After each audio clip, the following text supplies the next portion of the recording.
Praise the lord. దేవునికి మహిమ కలుగును గాక. ఈరోజు దేవుని వాక్యాన్ని చదువుకుందాం. యోహాను సువార్త 15వ అధ్యాయం 19వ వచనాన్ని చదువుతున్నాను.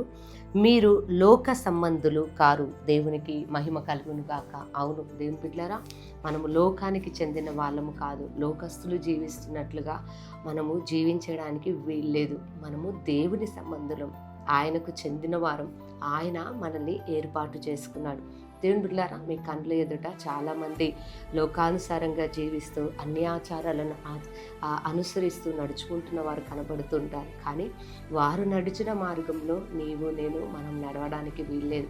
ఎందుకంటే లోకంలో నుండి దేవుడు మనల్ని వేరు చేస్తాడు.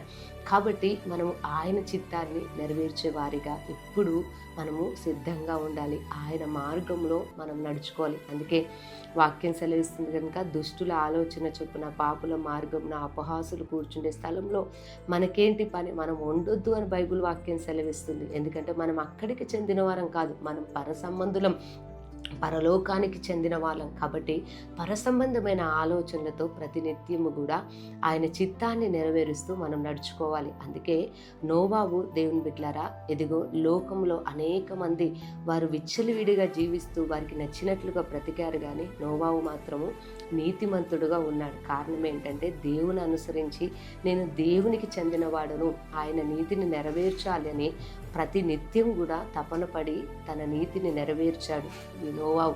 కాబట్టి ఉదయకాలమున దేవుని వాక్యాన్ని వింటున్న నీతో ప్రభు అంటున్నాడు ఏంటో తెలుసా, నువ్వు లోకానుసారంగా ప్రవర్తించడానికి వీల్లేదు. లోకస్తులు జీవించినట్లుగా జీవించొద్దు.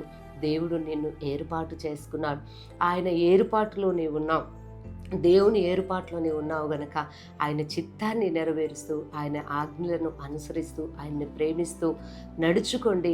దేవుడు మీ కొరకు దాచి ఉంచిన మేలు గొప్పది. ఆయన మీ కొరకు తన రాజ్యాన్ని ఆయన సిద్ధపరిచాడు. అక్కడ మీ కొరకు స్థలాన్ని సిద్ధపరచబోతున్నాడు.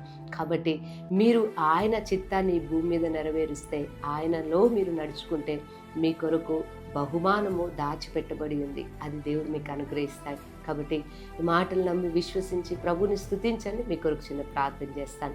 సర్వశక్తి గల దేవా, నీకు స్తోత్రం. అవును ప్రభువా, లోకస్తులు నడుస్తున్నట్లుగా మేము నడవడానికి వీల్లేదు.